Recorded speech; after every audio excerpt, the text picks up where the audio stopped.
Well, welcome to Boomers Today. I'm your host, Frank Sampson, and of course, each week we bring you important and useful information on issues facing baby boomers, their parents, and other loved ones. And I just want to thank everybody for all their support. Our listeners are growing each and every day, many thousands of you now. So thank you so much for all your support. And I know you're doing that because you enjoy the show and you're sharing the information with family and friends.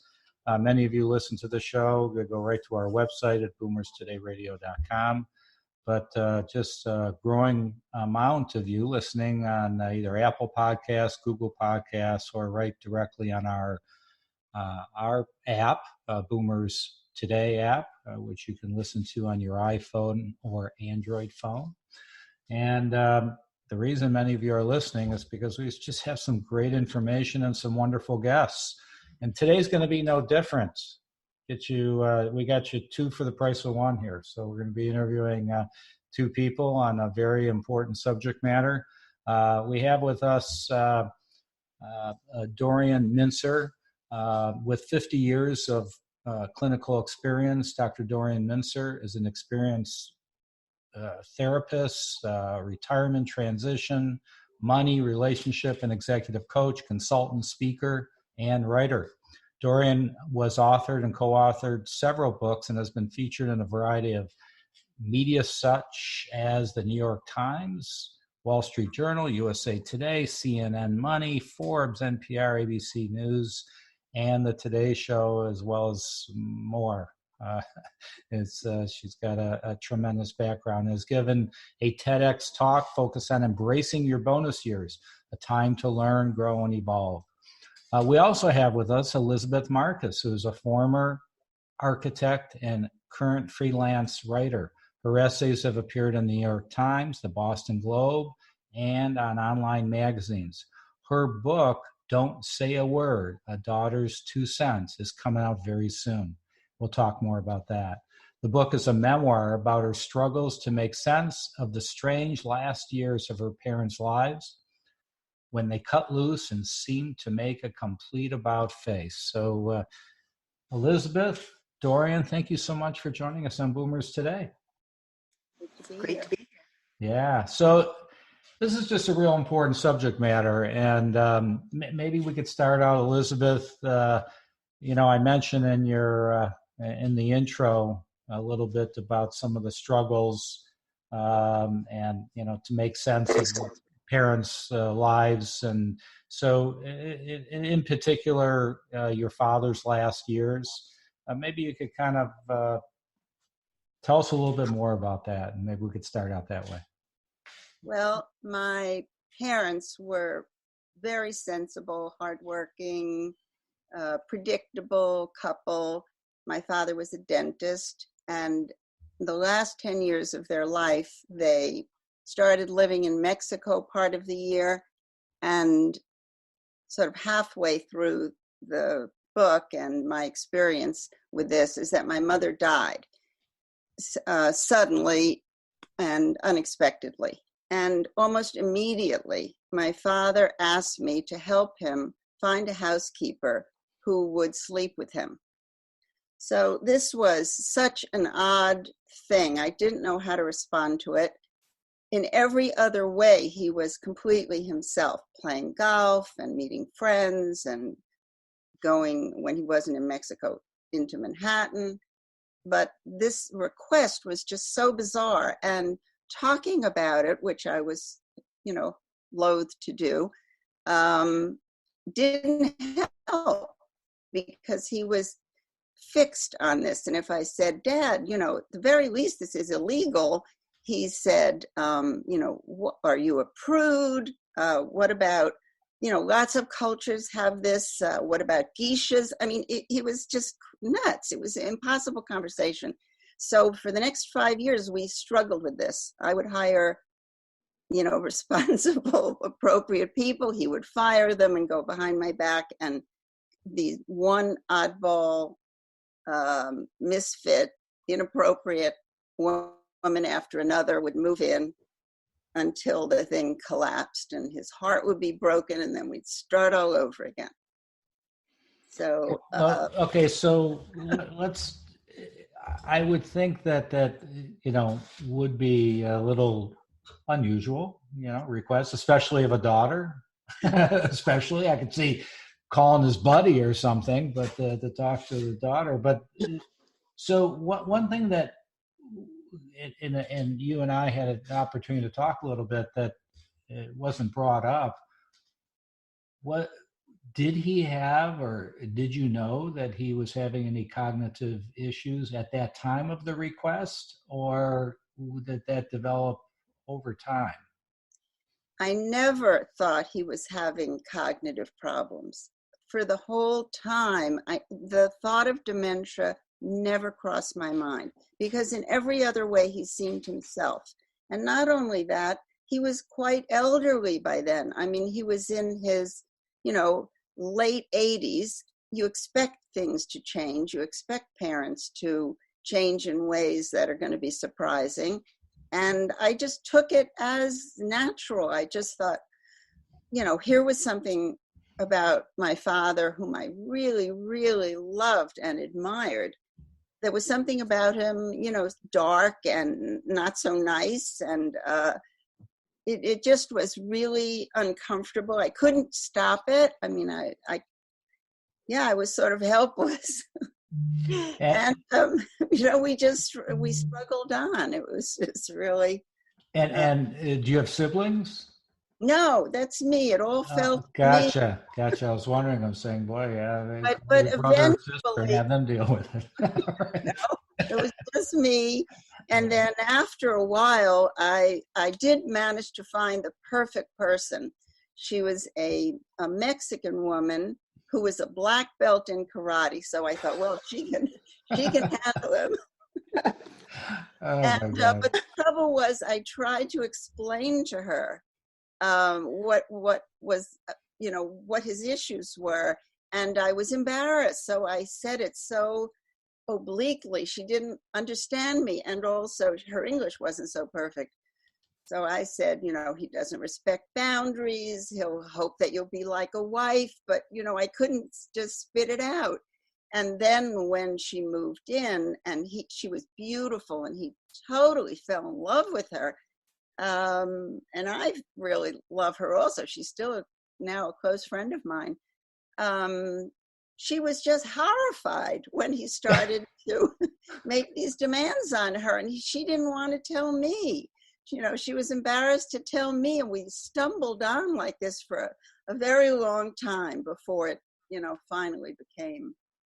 So I can't believe that you tried to figure this out, what to do alone. You must have talked to people. Well, I mean, Dora, how did you and Dorian kind of get to get? Were you consulting with Dorian at all on this, or no, this? actually, my husband is a psychiatrist. Right. Most of our friends are psychiatrists, and I asked all of them. It's too bad I didn't ask Dory, because she would have had the answer, but I asked my friends, and everybody thought of this phenomenon as a kind of natural thing that happens to older people. They get preoccupied with sex, and they all had stories from their own parents. One whose father tried to set up house with a prostitute, another one whose mother used to strip off at dinner occasionally. They all had these stories, and they just.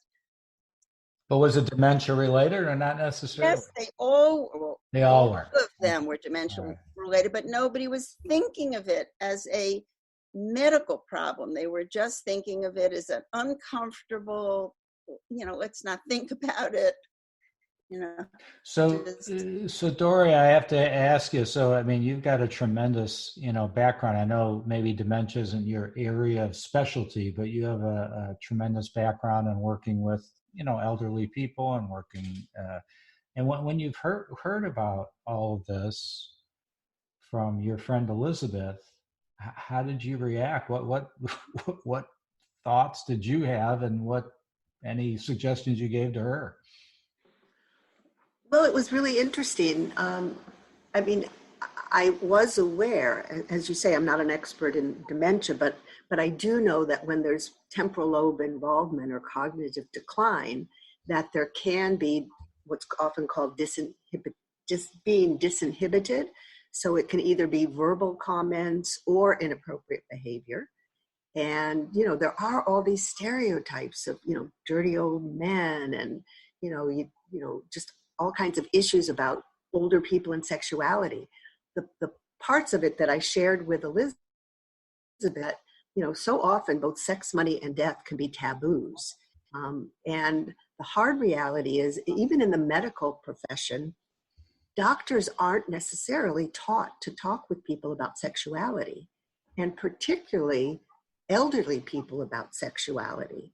And so often, if it's a younger doctor, it can be, oh my God, it's asking about my parents. Are they having sex? And, how are they feeling about sexuality, or my grandparents?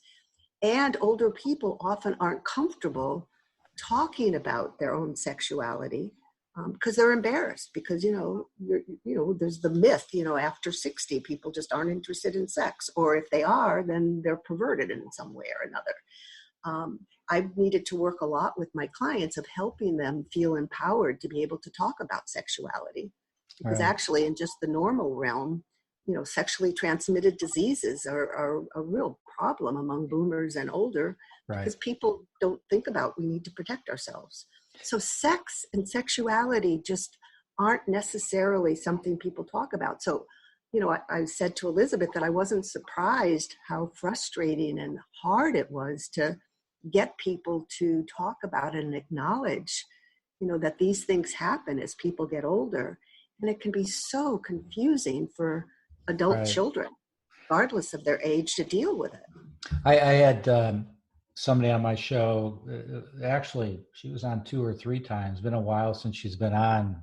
Actually, reminds me to give her a call to have her back. But she would go out and educate the staff at assisted living locations and nursing homes on how to deal with this, because they were, you're talking about a situation where your father was still living in his own home or apartment, wherever he was living, and as a private situation.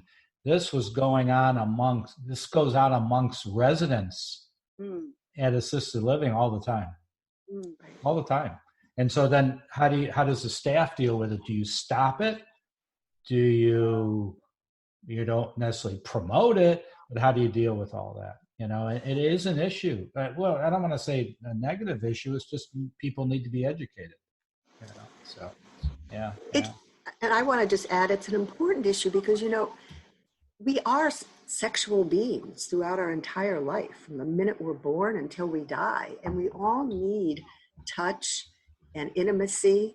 And so it is such an important discussion. And I know, nursing homes and assisted living, programs have been struggling with it, previously, probably not as well. I think getting better and better informed. And so it's, there's a whole continuum of what's normal and what we all need. And when there can be this disinhibition and, and it can kind of, it can be just, urges, desires, but not being able to titrate sort of what's appropriate or not. Right. So we're going to take a real quick break. I promise, real quick, just to recognize our sponsor. When we come back, we want to certainly talk more about the subject matter and give both of you an opportunity to tell our listeners how they could learn more about you or your books, etc. So we'll be right back. I want to remind everybody that today's show is sponsored by Senior Care Authority, an elder care consulting organization that has a national network of professionally trained and experienced local advisors to assist families in determining the right path for your loved ones. They'll discuss various long-term care options, whether it's in-home care, assisted living, memory care, nursing, or if you just need an advocate to get advice from. A local Senior Care Authority advisor can help you now. So for a free 30-minute consultation with an advisor right in your area, contact Senior Care Authority at 888-809-1231, or you could go directly to the website at www.seniorcareauthority.com, and you could find an advisor right in your area. We're back with Dr. Dorian Mintzer. who is an experienced therapist, Elizabeth Marcus, who's a freelance writer, and we're talking about kind of her situation with her father, and just trying to make people aware of situations that go on with people with dementia and sexuality and all that. So, Elizabeth, I want to come back to you. Knowing what you know now, what would you have done differently when your father first approached you with that question of, hey, I'd like you to find a housekeeper for me that I also want to have sexual relations with? Knowing what you know now, what would you do? Would you do anything differently? That's a really great question, and I have never asked it of myself. I'm sorry to put you on the spot. but now that you ask, I think the answer is I wouldn't have done anything differently, because I couldn't do anything differently without alienating my father and treating him as a incompetent person. I mean, I loved him and respected him, and I didn't want to humiliate him, and there wasn't anything I could do. But if I had known that the issue was dementia, I would have felt so much better about it. I would have understood what he was going through, and I wouldn't have agonized about it. Yeah. But I think the story, with all of its crazy details, would have happened just the way it happened. I warned him when these women, when he would come up with one after another of these inappropriate women, I would warn him, there's something wrong with this person. She's clearly something, she really has a problem. This isn't going to work out, Dad. But, he just, So in our discussions before we did this interview, you had mentioned to me that there was some humor in this whole situation. Talk to me about that. What humor did you find? The whole time that it was happening, it was both horrific and also hilarious, because these women were so strange. I mean, one was a woman who she moved in with 2 cats. My father hated pets, and these cats were called the girls. And every night he took her out to dinner. He wined and dined these women. They were supposed to be working for him, but he was really trying to sweep them off their feet. And this woman was so incoherent, she couldn't say a complete sentence. I thought maybe she had an alcohol problem. I got her aside and I said, are you drinking? Why are you, I don't feel you're quite all here with us. And she said, I promise I'm not drinking. It turned out that she was a drug addict, and she was taking all of these legal and illegal drugs.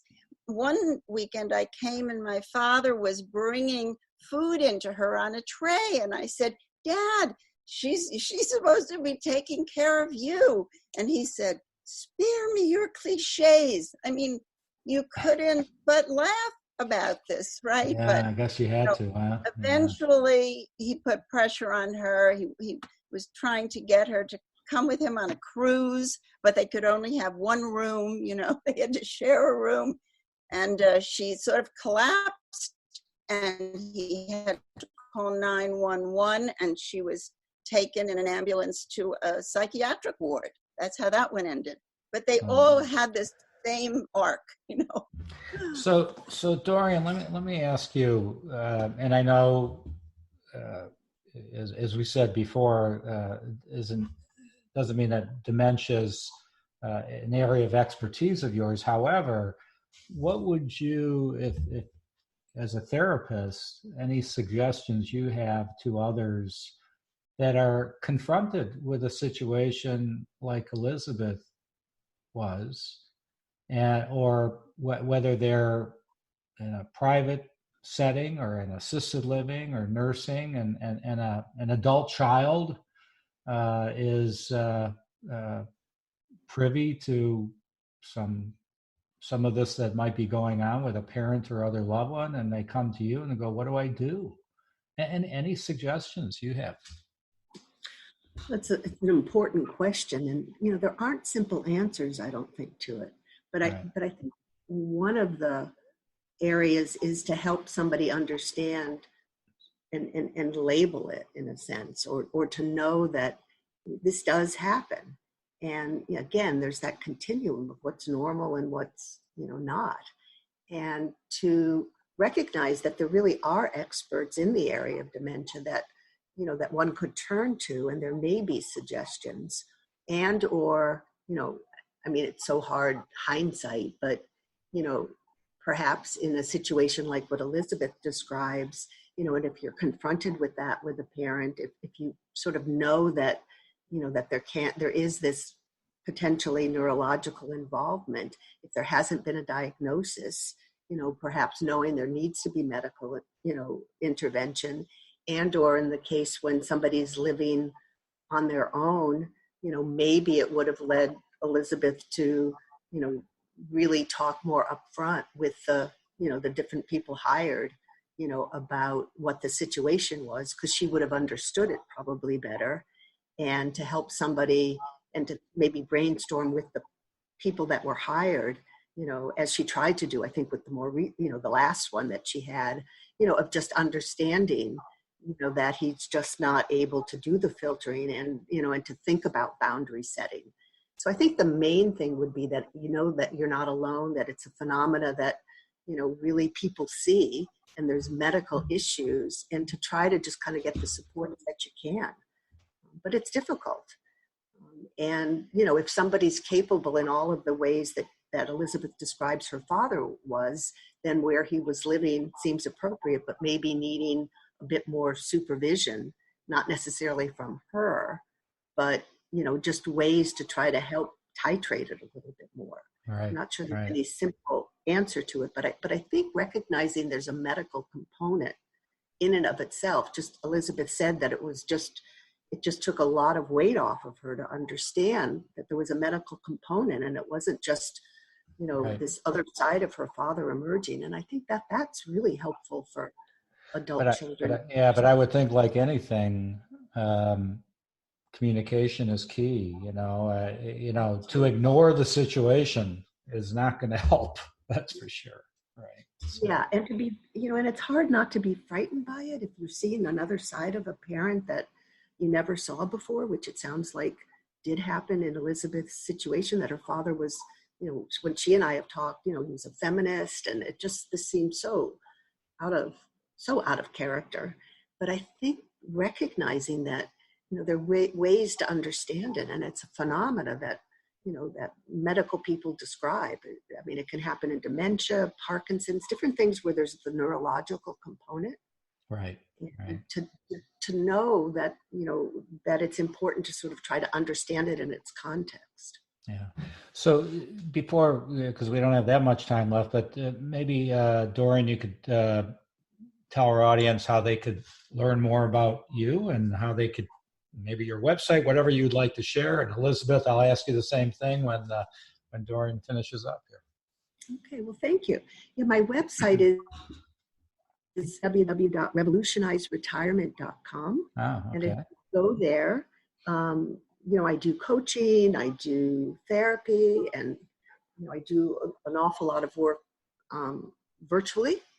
I also would love your listeners to know that I have a monthly webinar series that's free and open to the public and professionals. It's called Revolutionize Your Retirement Interview with Expert series. It's on the 4th Tuesday of each month, although not December because it's too close to the holidays. Mm-hmm. You sign up the week before, and I've been to, over the years, specializing in this area of aging and boomers and beyond, I've met so many wonderful people. And so monthly I interview experts around the area of, of life and aging, work, all kinds of different topics, and people can have access to learning about it through my website, revolutionizeretirement.com.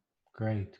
And Elizabeth, I know maybe when people listen to the show, the book may already be out. Who knows? I mean, on a podcast, people, but it is coming out soon. Tell us a little bit more, and how, if you know, how they'll be able to get your book. Well, the book will be available all the normal channels, Amazon, and if you go to my website, which is elizwrites.com, there'll be other options for how to buy it. But I just want to say that the other half of the book, which we haven't talked about at all, is my mother's story, which did not have to do with dementia, but was very strange in its own right. I'm an architect, and she got involved with a sketchy couple, and I designed a house. They threw out the designs, and they built something really nuts that precipitated all kinds of disasters. It's really a funny book, even though it's also poignant, and there's a kind of message in the book. It has a happy ending because I do figure out what was driving my parents. There was really something to learn about them that I had never understood, and which this story revealed to me. And the key is coming to see your parents as complex human beings, not just through the lens of their being your parents. When I could do that, I had the key to unlock this mystery. And I think it's applicable to many of us who just really don't understand who our parents are, except, through our experience of them as parents. So also I am blogging on Psychology Today. If you follow that magazine, great. You find wonderful. Wonderful magazine. There. Yeah, great. Well, with that, I just want to thank you both so much for Elizabeth and Dorian. Thank you so much for joining us on Boomers Today. It was enlightening, educational, and really appreciate your time. It was fun for me. Thanks so much. Great beat. Thanks. Yeah, it was great having you. And I want to thank everybody for joining us on Boomers Today. Please be safe, and we'll talk to everybody real soon.